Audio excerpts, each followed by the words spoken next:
welcome everybody to Live from My Drum Room, the Modern Drummer podcast, with my very special guest today, the legendary David Garibaldi. And without any further ado, please welcome the man himself, that All right, let funky me kid get. from Oakland, David Garibaldi. I updated. Hey, everybody! I just updated my Zoom app, and it said that there's now a chat etiquette feature. I think I got that update as well. I didn't know what that meant though. Does I that have no mean when idea either. when we're messaging within Zoom or something, you I can send guess messages? maybe it's like a F-bomb filter or something. I don't know. Oh, that's possible. Well, we won't use any. I mean, you can use an F bomb if you want. It's No, no, I'm not going to do that. all Might right. use a Okay. couple others, but not that one. This is now my show has become the Modern Drummer podcast, Oh, and yeah, which is great. And they, I when we sort of negotiated this whole deal, I said I really don't want to be edited, and they said, well, they had been watching, and they said, we shouldn't have to edit anything unless it's maybe the F bomb. But so far, I've seen a few of my shows. Chad Smith was on last week, and I oh, think some come of on. the F bombs stayed in there. So Yeah, you can't filter people. I mean, not him. I mean, you he's a can't. colorful dude. I mean, he's like That's part right. of, you know, he's fun to talk to, man. So He is. I know he is. And you're fun to talk to, and it's so good to see you. And thanks for being here today. likewise, brother, this is a pleasure, my honor. Thank you. Well, I got to tell you, there have been a few times when I've seen you watching and you've been commenting. And that time, a few weeks ago when Tommy Igo was on, that was so exciting because the fact that you were watching and the comments you were making about Tommy and here's you, David Garibaldi, Uh, talking about how great Tommy is, and I've been wanting to have you on for a long time, and I just said we got to do it now. We just got to make this happen now. So well, let me just say this before we get started. So Igo is quite a guy, as you know, yeah, and we've hung out quite a bit. I've played in his band. We do the double drum thing. We've done it a few times, here at Yoshi's in Oakland.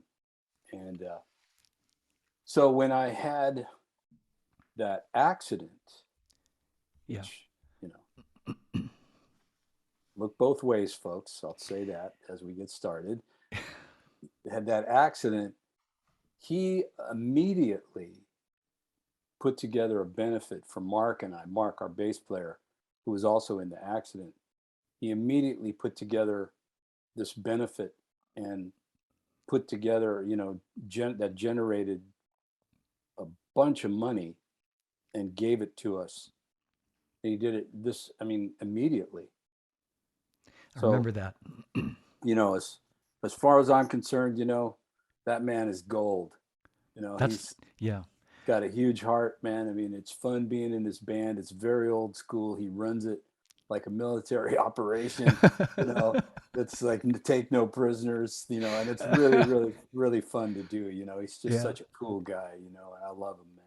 My Me brother too. forever. Yeah. I know, and that's the kind of guy he is. He's not somebody that would do that for any kind of like like he probably didn't even want people to know that he was you know what I mean. He's not, certainly not doing it for any kind of um, reasons other than the pureness of helping you and Mark, Yeah, and that was kind yeah, of the vibe. It was so great. yeah. I the idea of him like telling you, hey Garibaldi, you didn't play that part right or something. I mean, that's just No, he hasn't done that. He kind of lets me do my thing. So we pick songs out of his book, and so I'll like kind of shed them here at home, and then kind of get an idea of what's going on, and then when we go to have the gig, we Mm. have a rehearsal, right before the gig, and then we just go do it. You know, That's great. It's like it's a real almost spontaneous kind of yeah. vibe at that point. Yeah, it's just Yeah, it's yeah, cool. So he's kind of like like this ringmaster kind of And so when everything gets going, he's doing his shtick. He's telling jokes and doing all the stuff that he does. High energy and yeah. playing his butt off and you know really cool. And he has band is very very good, man. He's got all the best guys in town playing, and it's always very high level. Yeah, I'll bet. Yeah. When he mentioned sitting down and playing "What Is Hip with You," double drums, I mean that's got to be, I mean, both intimidating and just unbelievably exhilarating. You know what I mean? Just to like as a drummer to play that song with you. Well, it was fun. We just played together. It's really good. It's kind of we just listen to each other and kind of, I kind of it's his band, so I sort of go toward his thing. Mm, You know, but he goes the other way too. He kind of lets me kind of do what I do, and he kind of adapt what he does. It's really cool. I mean, he's got great ears. He's very musical. And it's fun. It's that's just a great. cool experience.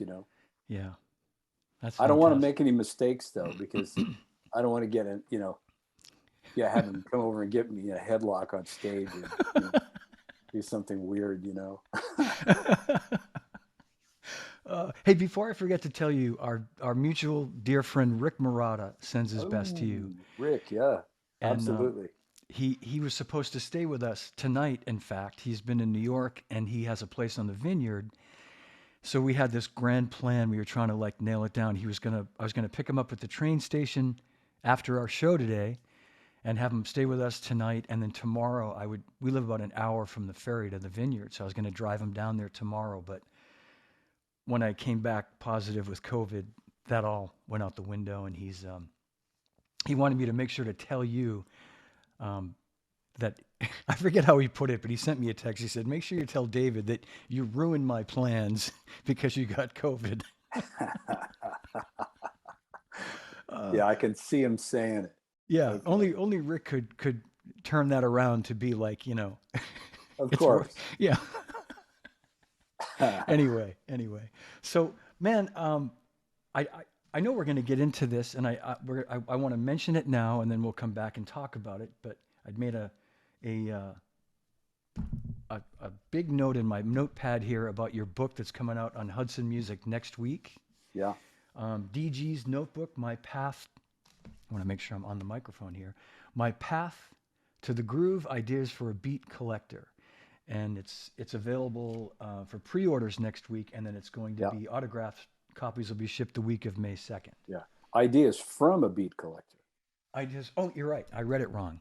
From a beat. Thank you. That's Thank okay. you. That's the COVID thing. It's kind of making you see words that aren't there and stuff. You're hallucinating. You're hallucinating. The Get fog is Kelly in already. there. Bring you some water or something. Yeah, she'll come in with the whole, hazmat A outfit. hazmat suit. Yeah, exactly. So this book, how long in the making has it been? Is it something you've been working on for Well, a I've while? had this idea for a long time. So I wanted to do something. I had written articles for Modern Drummer magazine for many years, and I kind of always liked the format of that, where it's individual lessons, with a topic, and you kind of, they're standalone lessons, but then, the in total, they all connect.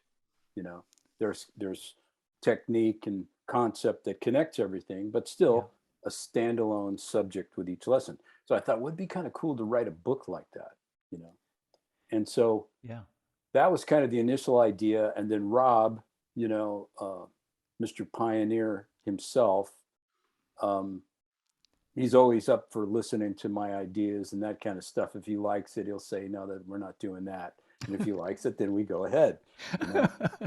And so to me, he's the perfect person to do what he does. And if anybody should be in a Hall of Fame, it's him and Paul Siegel, who basically started all of this media stuff, connected to drums. They're Right. the first guys.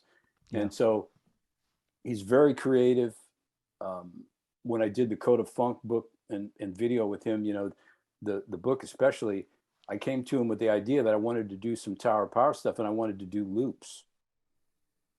But there was Mm-hmm. no, at the time, there wasn't any technology that existed that we could do it the way we wanted.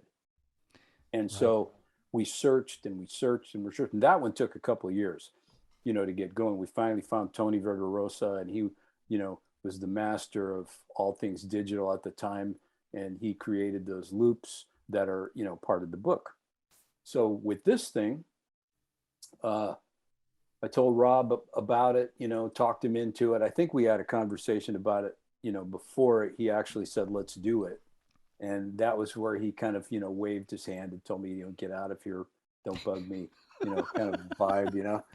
But then we went ahead and did it. And so during the pandemic, that's basically what I did, was put together what is now the book. And it's based on my practice notebook. And Right. so I have these spiral notebooks that been doing for years, where um, it's like a journal, practice journal, but instead of, you're writing down, oh, I feel bad today, that kind of thing, you're writing down whatever it is that you're working on, and, in your practice session. Hmm. So I write things out, I write them out in detail, and, you know, put a date on it. And so I use all this material that's in these books as like source material for, stuff with Tower Power, other musical things that I do,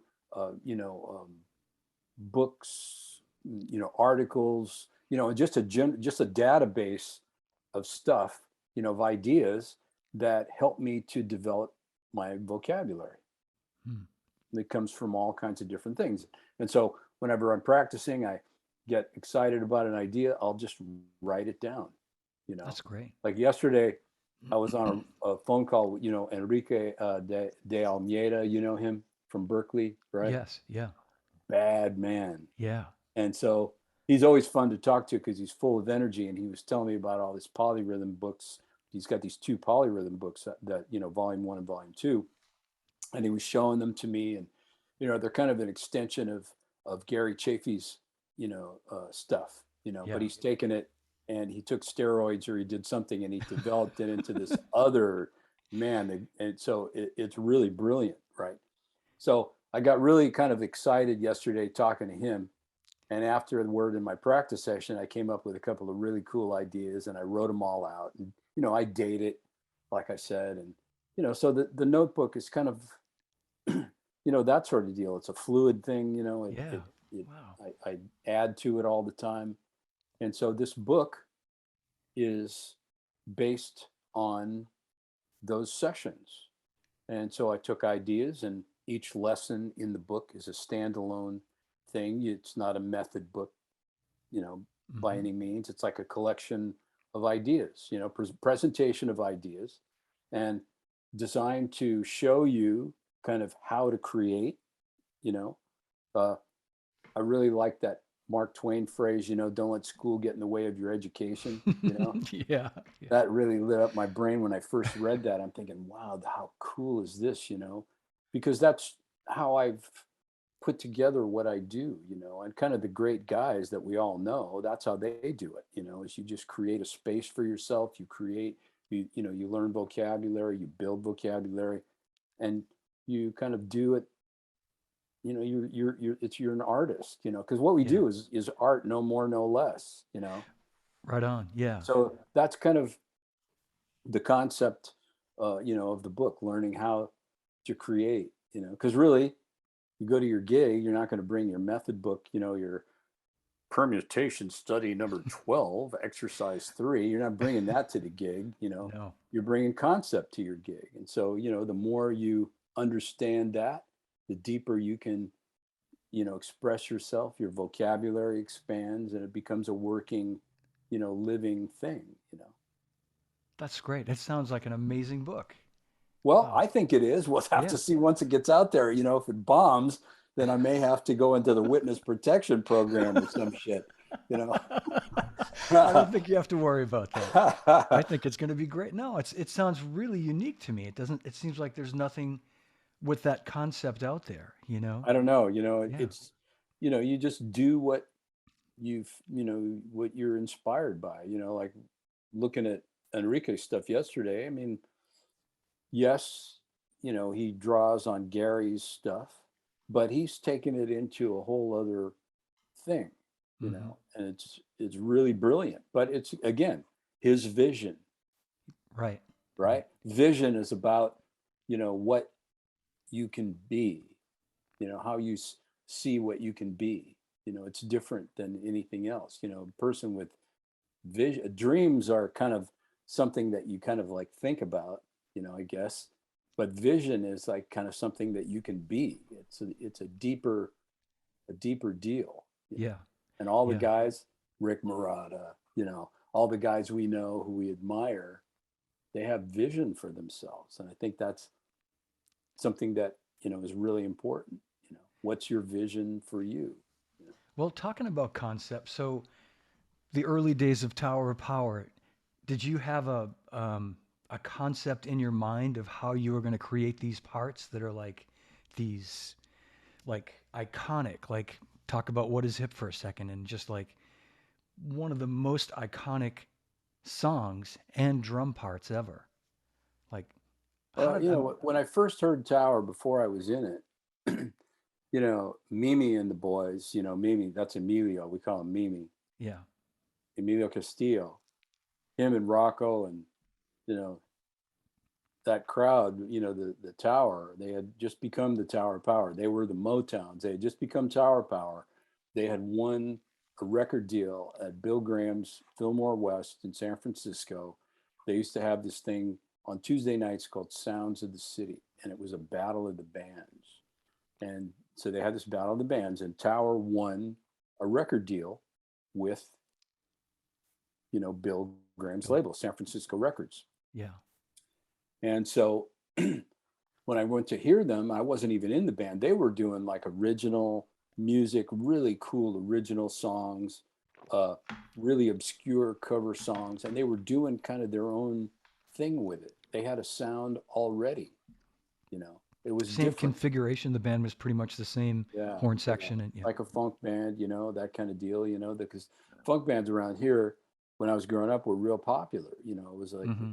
there was other bands that that we would go see. I remember there was a guy who's a drummer, Joe Piazza and the Paisano, Joe Piazza and the Continentals. They were like a local, San Francisco. And I used to see them. They would back up people that come to town. Mm-hmm. And then Sly Stone, he was a band leader here, before Sly and the Family Stone. And he was like, he played guitar and you'd see him, he'd like be a musical director on different shows. I'd go see shows and, Sly was the musical director, before Sly and the Mm-hmm. Family Stone, you know. So the thing with horns, that was always part of the Bay Area, you know, music culture kind of, Right. aside from the psychedelic thing and all that. Over in the East Bay, where I lived, it was all these funk bands and cool, a different way of Yeah. that people were thinking and playing music. It was very R&B influenced. Soul. Yeah. Yeah. Yeah. The Whispers, you know, the Whispers were from the Bay Area, East Bay. James Levi, the original Whispers drummer. What a cool guy, man. Wow. Yeah. So Mike Clark, Herbie with Sure. Herbie Yeah. and all that. So it was like a whole thing in the Bay Area was going on, that was really different, and the drummer thing was really cool. Mike was probably the first guy that I met, Mike Clark, I'm talking about, the Yeah. first guy I met after I got out of the military. I came back to the Bay Area and was subbing in a band for the drummer. He got hurt. And so Mike was one of the subs too. And the band was called the Reality Sandwich. And that's how I met the Tower guys, because they would Great come to name. sit in. And, so Mike, him and Paul Jackson, they were a duo then already, Yeah. and Paul was like, had his little V-neck sweater with the elbow patches on it, like a nerdy dude, kind of thing, and Mike already had a sound and a vibe about himself. Yeah. Mike's probably been hip his whole life, Oh, I'm of guessing. course, And you of too. course. Mike knows curse words that you and me never even thought of. Yeah.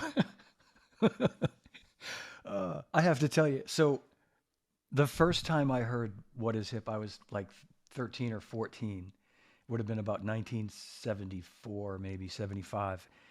I had this older cousin who played horn, probably 5 years older than me, was a huge fan of you guys. And I remember we were at his house, and I'd just been playing drums a year or so, and I was in my, self-taught, so I listened to the Beatles and the Stones and Led Zeppelin and the Who, and hearing What Is Hip. I remember him saying to me like, you gotta listen to David Garibaldi, and I'm like, I got Ringo and I got John Bonham and I got and I remember when he played that song, I couldn't even comprehend it. I couldn't even.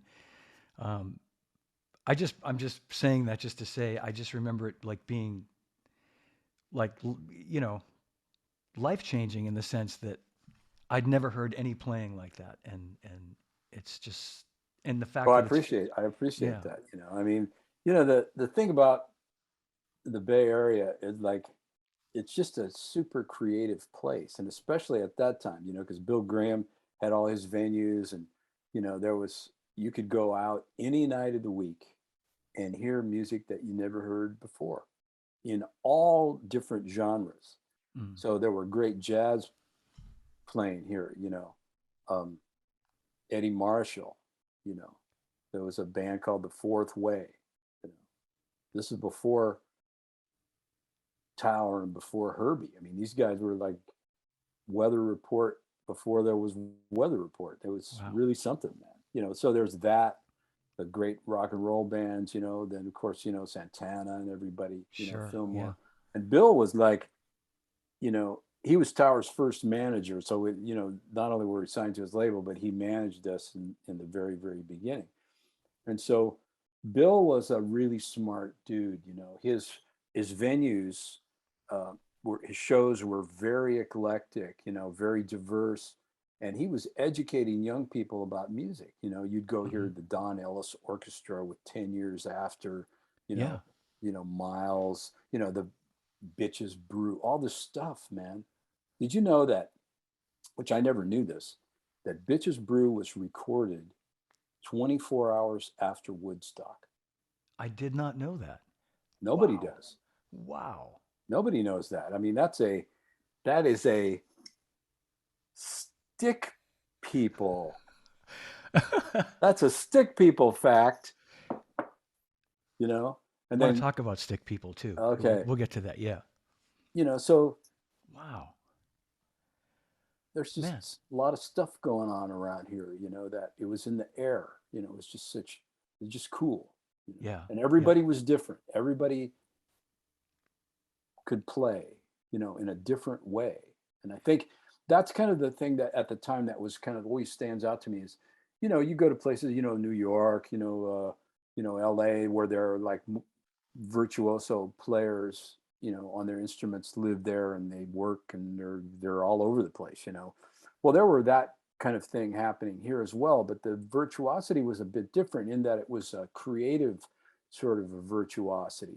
People were very free in the way that they approached things. There wasn't a lot of rules, so people were Hmm. breaking rules with music, and showing people or showing the world really that creativity is not about a rule book. It's about what inspires you, Yeah. Yeah. and so that's the environment here that created, allowed us to create What Is Hip and all that other stuff. There was a place for us here, to do that. Yeah. Yep.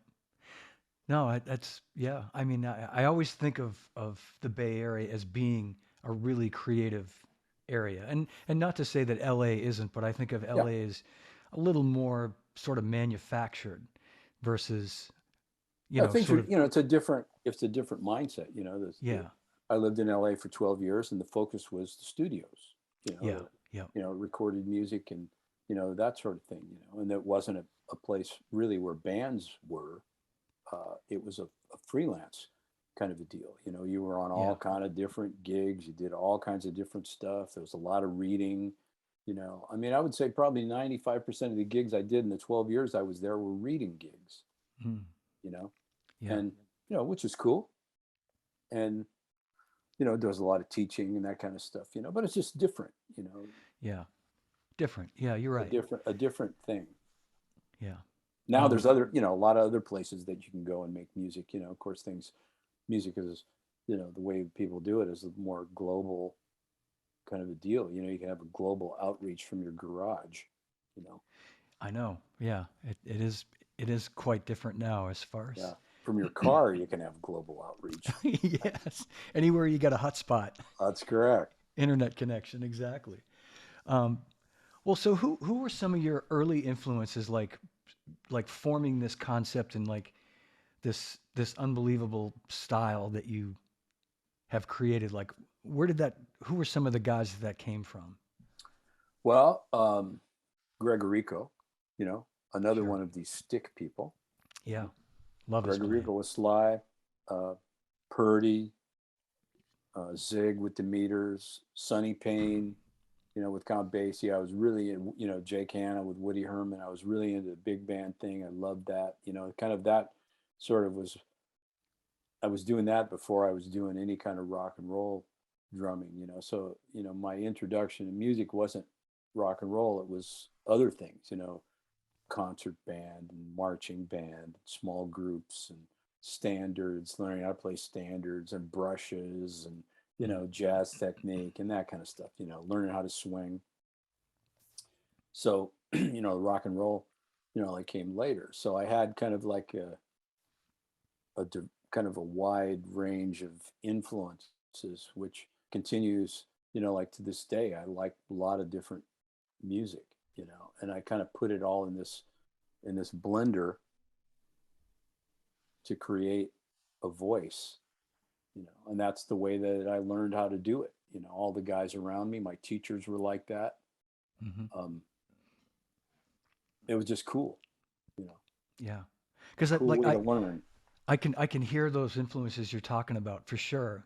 But the great thing about the way you play is you don't sound just like um, Greg or Zig or Bernard Purdy, but you can certainly hear those elements. But I think you summed it up perfectly because it's like you took all these different elements and created this David Garibaldi style that But it, everybody else tried to copy. but John, isn't this like language? When you go to school, you learn how to write. You learn block letters, cursive letters, the alphabet, all that stuff, right? Mhm. And at first, you kind of copy what the teacher told you to do and that kind of thing, right? So that you could learn how to do it. You learned how to formulate words when your parents taught you how to speak, that kind of stuff. Pretty soon, you know, you went from saying, you know, stop to I can stop, that kind of Mhm. thing. Mhm. And you develop the vocabulary on your own. Well, for some reason, developing musical vocabulary it becomes different in everyone's mind, and it turns into a set of rules, and only we only the only people that come out of our mouth are the names of people who we think have this kind of special sort of thing, you know but it's really vocabulary, man. It's really learning how to speak, learning how to use what you learn to create a voice for yourself. It's the same thing. So like talking about the stick people, Michael Shreve, former Santana great, Gregorico, Lenny White, Mike Clark, we met here in the Bay Area. And those guys, to me, are some of the most unique voices, in modern music. Yeah. Yeah. And we would go to each other's gigs and we would hang out. Michael Shreve, I even lived at his house. You know, we would see each other all the time and go to each other's gigs and bullshit and have fun, right? But we would never, ever try to sound like each other, ever. Yeah. That was kind of like almost like no, no, you Yeah. know, Yeah. you do not want to sound like somebody else.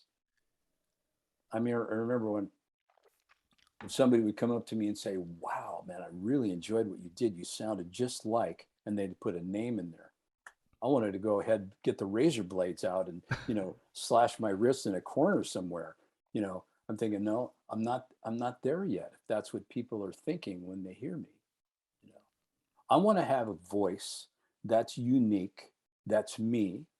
Just like when I go to a famous art museum in Europe, all those beautiful museums, the Vatican Museum, the Uffizi Gallery in Florence, the Mm-hmm. Louvre, the Van Gogh Museum in Amsterdam, all that stuff. And you look at the art there, and you can't compare that to anything. It's what it is, Right. right?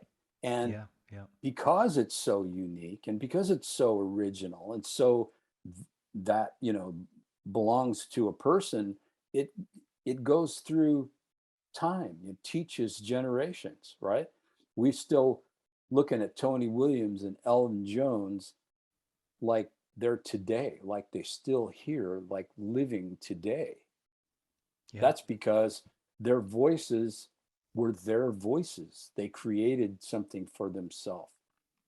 And I think the lesson there is to be yourself, That's right? beautiful. Yeah. No, You that's know what I mean? absolutely, absolutely. Yeah.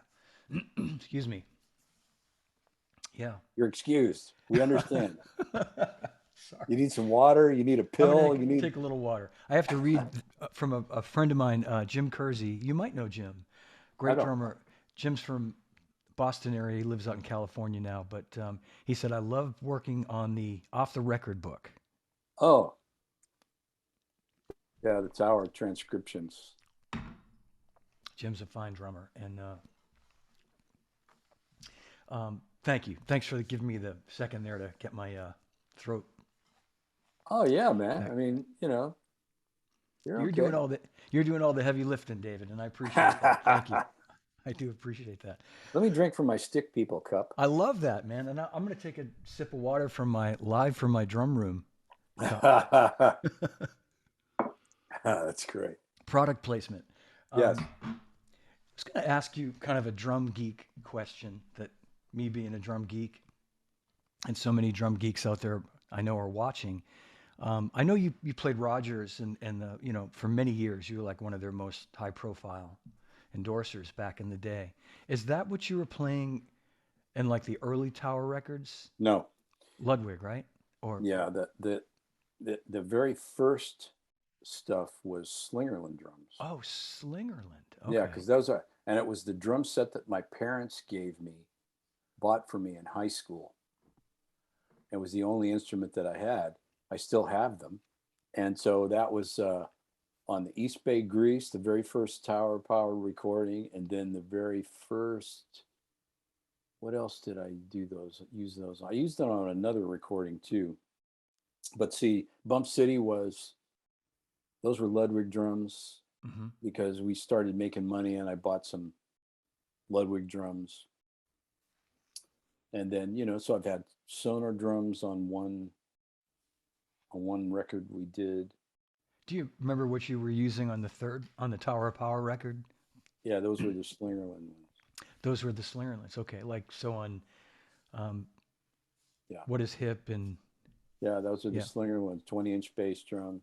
So You Very know, Hard to Go. That's all the Slingerland yeah, get. Yeah. yeah, that whole thing. Yeah, and then I used. I think I had those Ludwig super sensitive snares. Hmm. You know, What a on back to sound. Yeah. Oakland. On back to Oakland, that was also the Slingerland drums. And then I had one of those super sensitive snares, a deep one. Mm-hmm. And also, if you listen to that recording on the ballad called Just When We Start Making It, there was a squeak in my snare drum stand. And so when I would play the side stick, you could hear that squeak in the sound. It's still there. Oh, I'm gonna listen to it. Yeah. Oh, that's classic. Yeah. Yeah, it's probably something. I'll bet real gearheads have picked up on that. I never caught it. Probably. I mean, Yeah. after that, I learned, okay, you got to oil up your gear so that it doesn't squeak all over the place. I thought you were gonna say your pedal, but your snare stand. That's No, pretty snare funny. stand. Yeah, because when I would Oh, hit the side stick, because it was a ballad and there's all this space, right? And so you can, play yeah. that and you can hear this little faint little squeak from the snare drum stand. Wow. Do you have any recollection, David, of when you were making those records, and like when I hear like So Very Hard to Go, those tom fills that you're playing, it sounds like you got the bottom heads off the Yeah, tom toms, yeah, I which did. was the sound back then. And were Yeah, the drums close mic'd, or was it was it like a yeah, they're close mic'd. they're close Close mic'd? mic'd. I think the engineer was Jim Gaines. He's in Nashville now. Jim was a guy here in the Bay Area. He worked on, God, he was like Tom Fly. He worked on everybody's recordings, and so he did several of ours. Just a really great guy, schooled guy. Really knew how to get that kind of really nice dry sound, and Yeah, it's a it's real great. cool. I mean, for that, to me, that sound holds up. 50 years later, I think it's so. yeah, it's still such a great sound, and the snare sound. It sounds so natural and organic. Like just it sounds like you've just got a mic on the snare drum. You Yeah. know, I nothing. think I think also on that What Is Hip on the album, I think part of it, I think it's on that. Part of the track, the bass drum is muted by accident. Oh, is that right? Yeah. That's what Mimi told me once. I mean, there's something like that, Hmm. some kind of weird thing, you know. Snafu that happened. Yeah. Yeah. Oh, that's funny. I have to tell you, I was thinking in my mind that the first time that I met you was at a NAMM show when I was working for Drum Workshop in the 80s. But I Yeah. actually met you before then. But that was the first time we really met and became friends. And I'll tell everybody that story. But you and Roy Burns, the late great Roy Burns, were doing Yeah. clinics for. You were both still with Rogers and Yeah. Peisty. Yeah. And it was 1982. You did a clinic at a music store called Daddy's Junkie Music in Boston. Yes, sir. I remember Yep. that. And I They had a worked at couple stores, right? There was a they. couple. That's right. They were based out of New Hampshire. They had a store right near Berkeley in Boston. Yeah. I worked around the corner at a place called Wurlitzer in Boston. It was right around the corner from where Daddy's Wurlitzer was, Music. Wurlitzer Music. Yeah. And you and Roy came in the day after your clinic because we were selling Roy's like cymbal springs and all the products that he made Yeah. back in the early days of Aquarian. Yeah. And I remember you guys just walked in like it was nothing. And the other guy that was working with me, we Well, how both are we supposed to do? Like wear the Groucho glasses with the nose no, and but trench coats and stuff? What are we supposed to do, man? I mean, no, but it was just like we were so starstruck. You came walking in, and both of you guys sat down. You started playing on a drum set that we had set up on the floor, and you have that kind of posture, the way you play, and we were losing our minds. I just have to tell you that. And Roy, I think, wanted to just talk business. He just wanted to talk about, you know, how we could sell more cymbal springs or something. But it was just so cool. And then some years later, when I moved out to LA, I was working for Drum Workshop. You came by our booth, and again, very unassumingly walked up and said, "Hi, I'm David Garibaldi." Maybe you didn't even. I knew who you were, obviously, but you're interested in the chain pedal that we were making back then. yeah. And I had Yeah. another. Roy was like, he's the guy that taught me all about doing drum clinics because he was the master. He was the first guy really that did them on any kind of large scale. And so it was just a Yeah, really great learning experience. We did a bunch of different clinics all over the country, and I'll never forget it. I mean, it was just a really terrific time. Now, yeah. talking about that chain pedal, um, the very first chain drive pedal I had was one of the original ones from Frankie Polito's drum shop on 8th Avenue in New York City. And Hmm. you go upstairs and they had developed that thing for Elvin, I guess. And so I bought one. I still have it in storage, Oh, that's cool. Yeah. Well, what I remember, this is what I remember so well, is you were so cool, and I think in the end, I lived in Canoga Park, and I think you were living in Canoga Park at that Yeah. time, or Woodland Hills. Okay, Canoga Yeah. Park. Canoga Park. We were Yeah. in the same town, so on my way home, I brought a pedal to you after work one night. But I think before that, Don Lombardi, the owner of DW, my boss at the Yeah, time. beautiful. Another beautiful person. He's great. I love the guy, and he was saying to me, "Tell David about, we've how much we've improved the linkage on our double pedal, and it's great. It's really smooth now." And I mentioned it to you on the phone after we had talked about what you were looking for, and you kind of chuckled and you said, "No, man, I don't play double pedals," or something. However you put it, you said, "I just want the straight up, you know, Old chain school. old school." And I totally dug that. You're like, I play the hi hat with my left foot. Like that's what I'm doing with my left foot. So Well, it's old school now. It wasn't old school then, but yeah, that's it right. was current. That was current school at the time. Yeah, yeah, yeah. But anyway, and I remember bringing the pedal to your house, and that, and in between that time, actually, David, I can tell you, I saw you with your band Wishful Thinking Oh yeah, at Guitar Center in Sherman Oaks in the mid we were one of the '80s. only bands in LA at the time, so we were kind of a novelty. Yeah. People would come and see us. Oh, there's a band. What's a Yeah. band? Right. Actual group of guys Yeah. that, yeah. Wow, a band. And we didn't have any subs or anything like that. It was really cool. Yeah. It was cool to see you play in that style too, which was different from what people would think of how you play in Tower of Power too, Well, I mean, it's just the context. I approached it the same way, with beats and that kind of thing. It was Yeah. really the same thing. You know, Yeah. it's just a different um, context. Right. I guess that's really what it is. It was the music, the context of the music, which made it seem, like a different adventure, Yeah, like yeah, different experience. yeah. Yeah. Well, I had a whole bunch of things I wanted to talk to you about. Get going, man. Let's go. Come on, let's roll. uh, um, so talking about your Rogers drums or the drum setups in those days. I know we talked about this in later years too. You were playing probably A Zildjian cymbals on those early records. Yeah. Yeah, like nice thin crashes. It sounds like on. Let's see. I still have those symbols in storage. It was a 22-inch. They called it a medium, heavy medium, whatever that means. Ride cymbal, where they had a Mhm. really fantastic bell, and I was using that on What Is Hip and a bunch of back to Oakland and that kind of stuff. And the crashes were, I had like I think a swish, Mhm. turned upside down, and I remember knocking a couple pieces out of it and hit one of the guys in the band, during a show, that kind of stuff.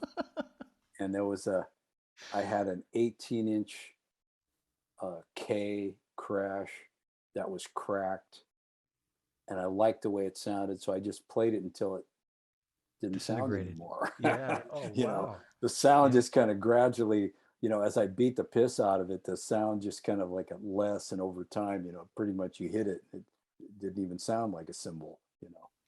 But Wow. those were, I had some Peisty hi hats, I think, which in the beginning were very brittle. And I remember knocking pieces out of those on gigs. I mean, it happened once at the Fillmore. Mm. You know, I Probably the knocked. 602s, Yeah, I most think likely. so. Yeah. I think I might still have those with the chunk missing. I can't get rid of anything. I still got it. My wife, you know, God bless her, man. Please I think. stay. Yeah. I think we're pack rats by nature, David. I I'm know. the same way. God. I know. I can't. Even old drum heads, I'll take off my drums and I'll just. Eventually, I will throw those away, but I'll go. I'm gonna just put these aside. Just I got a drum case full of old heads, yeah. on It's the road. I just saw it the other day. A drum tech, Rich, he's showing me this case, and it's all these like heads. Whoa. Okay. well, you could sign those, Yeah. sell them on eBay. Yeah. Well, it's selling the tower gigs, I guess, if I wanted to do that. That's the way to do it. That is the way to do it. Mo Roberts wants to just ask if we have not discussed this. Mo, have you guys discussed the purple satin flame Slingerland kit on Back to Oakland? Was that the Slingerland kit you were talking about, Yeah, or and it this? wasn't. They were white satin flame. There was like Slingerland. They had that satin flame pearl. They were the first guys, I think, to come out with that. I think Yeah. Yep. because that drum set is from 1963. Wow. My parents bought it for me at Music Unlimited in San Leandro, California. Wow. Fantastic. Yeah. Wow.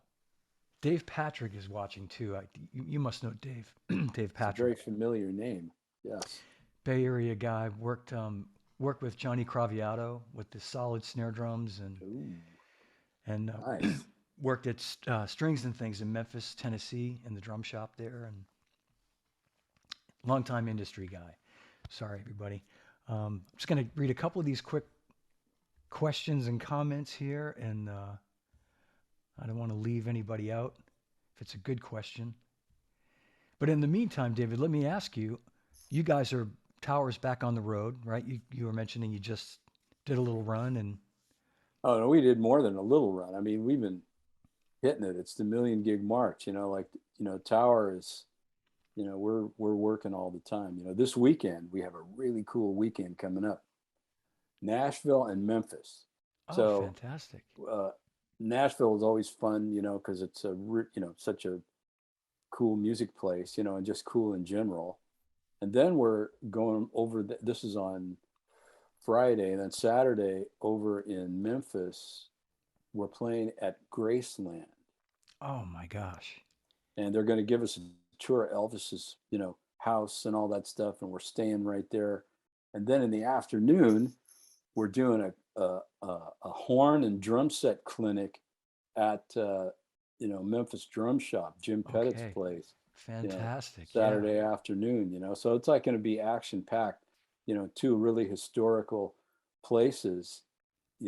Our first Tower's first Warner Brothers record, Bump City, was recorded in Memphis at Trans Maximus Studios, Steve Cropper's place. Yeah. Okay. Probably a lot of people listening are hearing me say Steve Cropper and they're going, "Who? I Who's hope not. I who's hope not. that dude?" Wow. I didn't realize that. I assumed everything was done in the Bay Area. No, no, Oh, no. We've recorded all over the place, you man. have. Okay. Back to Oakland was in Seattle. We recorded in L.A. Memphis. Some recordings here in the Bay Area. We did that Oakland Zone recording we did over at Herbie Herbert's studio. The guy who was Journey's manager for years. A former Santana roadie. Herbie, the great Hmm. Herbie Herbert, passed away. He Yeah. had a studio over by the ballpark where the Giants play. You know, him and Neil Right. Schoen, they had a place, their building that they owned, and Herbie's offices were there, and his lighting company and all this other stuff. Yeah. I've heard Steve Smith talk about the legendary Herbie. Oh yeah, Herbie Herbert. absolutely. I mean, we were Yeah. there. So there used to be studio instrument rentals in downtown San Francisco at Fourth and Folsom, Yep. and then right across the street was CBS Records.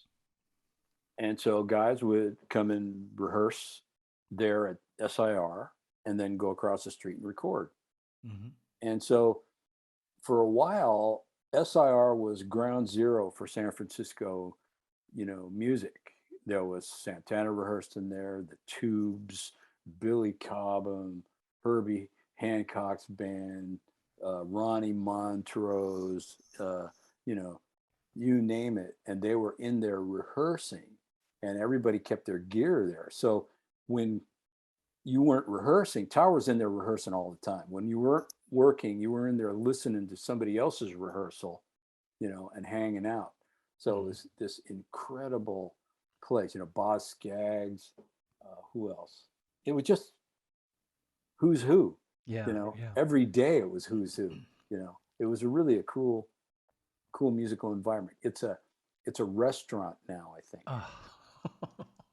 And there's no plaque or anything to indicate the music history that was made on that piece of real estate. Stunning. there's there's still an SIR in San Francisco though, right? But Yeah, I they've think moved. so, but it's not anything like it used to be, Yeah, where yeah. it was kind of like ground zero for those kind of places, But you're right. There for the should Bay be Area musicians. something to recognize that historic spot, and maybe there will be. Maybe if enough Yeah. people can bring attention to it. I just want to tell you that Charlie Drayton says hello. Charlie Drayton, what's up, Charles? How are you, brother? Yeah, you've got a lot of friends watching today. That's nice, man. I appreciate that. Yeah. Well, I know we're getting close to the time end of our show here today. Really? We're just getting started, We're man. just I'll keep going, but you got to do all the talking, David. I'll mute my microphone so I don't clip into it. No, is there anything you want to, we talked about the book, and maybe is there anything more you want to share with any of the folks watching in terms of other things coming up for you this year? Oh, well, just the book and Tower Power. We're doing symphony gigs this year, believe it or Wow. not. Tower Power with a symphony. That's going to be kind of fun. Yeah, that's going to be really cool. So we're actually going to rehearse with a symphony orchestra. It turns out that there's a network of symphony orchestras around the country that do this kind of thing, and I had no idea. We didn't know. So we're doing, I think, Red Rocks Amphitheater in Denver. We're doing the San Diego Symphony, Utah, someplace, Salt Lake City, someplace. We're testing the waters with these things, and Yeah, then if it works, we're gonna do more, right. that kind of thing. I remember a couple of years ago, it might have even been last year, a couple of years ago, the Who, I think, did a similar thing where they would, Oh yeah, yeah, what you're talking about, where they'd have a symphony orchestra come in and they'd yeah. all have the music and The closest thing we did to it, we did our 50th anniversary show. We had strings, with us, yeah, on that show, but not actually a symphony where they do the arrangements and all this other stuff. So it's going to be really fun. There's going to be rehearsal day, and then you just go do the gig. Well, David, this has been such a pleasure and an honor to have you here today, and I so appreciate it. It's Thank my you. pleasure, man. I mean, I hope you're feeling better. I'm feeling fine. I'm feeling fine. I'm gonna Do just like keep Hulk drinking. Hogan says, take your prayer or say your prayers and take your Flintstones. I used to take Flintstones when I was a kid. Yeah, that's Hulk Hogan's advice. Say your Uh, prayers and take your Flintstones. all right, I'll do that. I'll take his advice. Uh, oh, that's awesome. I want to thank everybody for watching, and especially want to thank you, David Garibaldi, My pleasure, man. for being here Always. today. Yeah, You're always, man. Johnny D. What could I say? I got to Uh, be here. thank you, my brother. All right. Thanks for watching, everybody. Big hand for David Garibaldi. And we'll see you soon. Thanks again for watching.